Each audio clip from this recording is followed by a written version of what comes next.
दोस्तों, बीता हुआ कल तुम्हारे दिमाग में है और आने वाला कल तुम्हारे हाथ में है।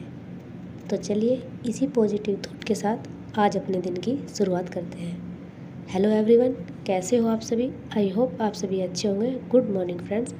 मॉर्निंग का टाइम है, सुबह के बज चुके हैं 6। मैं आ गई हूँ किचन में डेली की तरह और यहाँ पर कर रही हूँ लंच और ब्रेकफास्ट की तैयारी। मेरे दिन की शुरुआत हुई थी सुबह के 5:30 बजे। डेली की तरह 5:30 बजे जगी, फ्रेश हुई, घर में झाड़ू लगाया और फिर हाथ मुँह धुलकर किचन में आ गई हूँ। और अभी यहाँ पर मैं आज बना रही हूँ लंच के लिए पेठे की सब्ज़ी, जिसको कि सीताफल भी कहते हैं। आप लोगों के यहाँ इसको क्या कहते हैं, आप लोग भी कमेंट्स करके ज़रूर बताना। और इसके साथ मैं आज बनाऊंगी पूरियाँ, जो कि पेठे की सब्ज़ी के साथ हमें पसंद है और काफ़ी दिन से मैंने बनाई भी नहीं थी और बच्चे बोल भी रहे थे, तो इसलिए आज मैंने बनाई है। क्या आपको भी पसंद है? तो आप लोग भी बताया करें। अच्छा लगता है जब आपसे हम बातें करते हैं, आप अपने बारे में बताते हो और मैं अपने बारे में तो आपको बताती रहती हूँ। फ्रेंड्स, मैंने जो आप लोगों को स्टार्टिंग में लाइन बोली थी, बीता हुआ कल तुम्हारे दिमाग में है और आने वाला कल हाँ तुम्हारे हाथ में है, तो ये एकदम सही बात है। 100% सही बैठती है, क्योंकि हमारे पास्ट में कुछ बातें ऐसी हो जाती है जो कि हम सोचते हैं कि हमें ये नहीं मिला था, हमें वो नहीं मिला था, हम नहीं कर पाए, या हमारे पास समय नहीं था, या हमारे जो है टाइम हमारे फेवर में नहीं था, या कुछ भी चीज़ें हमारे फेवर में नहीं थी। तो इस वजह से जो है हम लाइफ में कुछ नहीं कर पाए। लेकिन जो बीत गया सो बीत गया, लेकिन आने वाला कल जो फ्यूचर चल रहा है वो तो हमारे हाथ में है ना, तो हम उसको अपना बना सकते हैं। इसलिए पास्ट की बातों को छोड़कर आने वाले कल की फ्यूचर के बारे में सोचें कि अब हम क्या कर सकते हैं, अब हमारे हाथ में क्या है। क्योंकि पास्ट तो चला गया, लेकिन यही सोचते सोचते अगर आपका फ्यूचर भी चला गया, आपके हाथ से समय निकल गया, तो फिर आपके हाथ कुछ भी नहीं बचेगा, कुछ भी नहीं लगेगा और आप ऐसे के ऐसे ही रह जाओगे। तो इसलिए जो बीत गया सो बीत गया। अभी आप आने वाले समय की चिंता कीजिए कि आप उसमें अपना बेस्ट कैसे दे सकते हैं। तो फ्रेंड्स, यहाँ पर जो है काम ख़त्म हो गया था और मैं यहाँ पर पढ़ने के लिए बैठ गई हूँ। मैंने खाना भी खा लिया था और मेरा लंच और ब्रेकफास्ट दोनों एक साथ ही होता है, आपको पता ही है, क्योंकि 11 तक बच जाते हैं मुझे लंच ब्रेकफास्ट करने के लिए। और फिर उसके बाद जो है टाइम ही नहीं बचता कि मैं ब्रेकफास्ट पहले करूँ या लंच बाद में करूँ, तो इसलिए मैं साथ साथ ही कर लेती हूँ। और बस उसके बाद तो फिर शाम को ही होता है, बीच में कुछ फल फ्रूट खा लेती हूँ, यही सब होता है। तो यहाँ पर जो है मैं वही पॉलिटी की अपनी क्लास कर रही हूँ।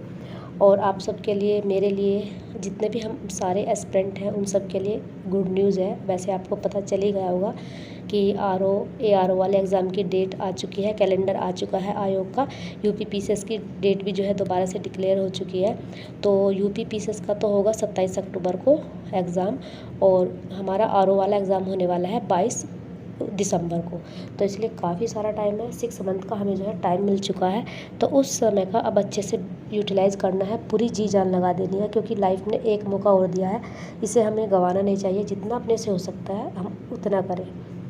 तो यहाँ पर एक स्लोट करने के बाद मैं कह रही थी कि थोड़ा भूख लगी है, तो मेरी बेटी जो है यहाँ पर खरबूजा काट कर ले आई थी। बेटियाँ होती ऐसी है, बहुत ज़्यादा जो है केयर करती हैं, तो वे जो है यहाँ पर खरबूजा खुद ही काट के ले आई कि मम्मा आप खा लो।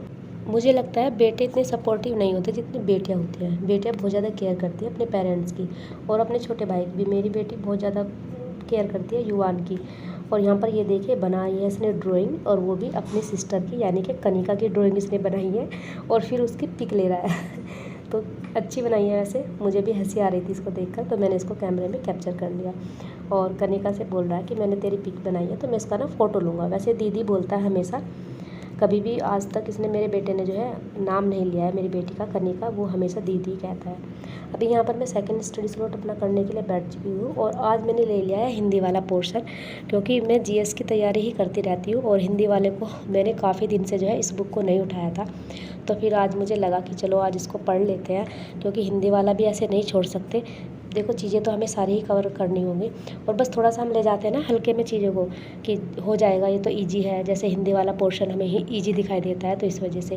लेकिन नहीं, इसको मुझे जो है काफ़ी बार इसका भी रिवीजन करना है, तो वही जो है मैं यहाँ पर कर रही थी। और आज मैंने इसको दोबारा से स्टार्टिंग से स्टार्ट किया। वैसे तो मैंने इसको 2-3 बार पहले से कर रखा है, लेकिन बीच बीच में करती रहूँगी तो उसका बेनिफिट जो है मुझे ही मिलेगा।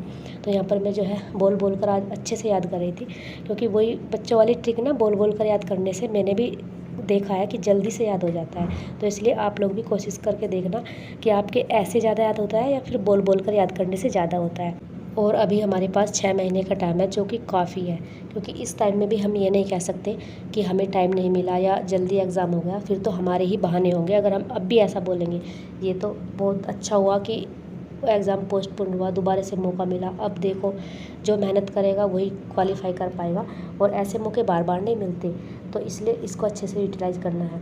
अभी हो गया था शाम के टाइम, शाम के बज चुके थे 5:30, और यहाँ पर मेरी बेटी बना रही है शिकंजी। आज उसने सारे काम खुद ही किए। आज वो कह रही कि मम्मा बस आप अपनी पढ़ाई करो और मैं आपके लिए जो है सब चीज़ें वहीं पर ला कर दे दूँगी। और उसने खुद से ही बनाई थी, बस थोड़ा सा मुझसे पूछ लिया था कि मम्मा कितने पानी में शिकंजी बनाऊँ, कितना नींबू डालूँ, चीनी डालूँ, इस तरीके से मैंने उसको ऐसे ही बता दिया, तो उसने खुद ही बना ली और काफ़ी टेस्टी बनी थी। कुछ चीज़ें ऐसी होती हैं जो हम बच्चों को सिखाते भी नहीं हैं और वो खुद ही सीख जाते हैं। जैसे हम डेली कोई भी काम करते हैं घर पर, वो ध्यान भी नहीं देते, वो हमेशा खेलते रहेंगे, इधर उधर उनका ध्यान रहेगा, हमें पता भी नहीं चलेगा, और वो उन चीज़ों को सीख जाते हैं, और कब सीख जाते हैं ये भी हमें पता नहीं चलता। तो इसी तरीके से हमारा भी है। हमें लगता है कि सिलेबस इतना बड़ा है, हम कैसे कवर करेंगे, हमारे कैसे लर्न होगा। कमेंट्स भी आते हैं ऐसे, कई व्यूवर्स कमेंट करते हैं कि दीदी कैसे याद करें, इतना बड़ा सिलेबस है, बहुत वास्ट है, नहीं हो पाएगा। तो आपको लगता है ऐसा कि नहीं हो पाएगा, लेकिन जैसे ही आप थोड़ा थोड़ा डेली करना शुरू करोगे ना, बस आप ये ध्यान मत दो कि सिलेबस कितना बड़ा है, जितना भी आपको टाइम मिले आप उतना करते जाओ धीरे धीरे। आज आपने आधा चैप्टर किया, एक पैराग्राफ किया, आधा चैप्टर किया, फिर अगले दिन एक चैप्टर करोगे, बस उसको आप पढ़ते जाइए, मल्टीपल रिवीजन करते जाइए।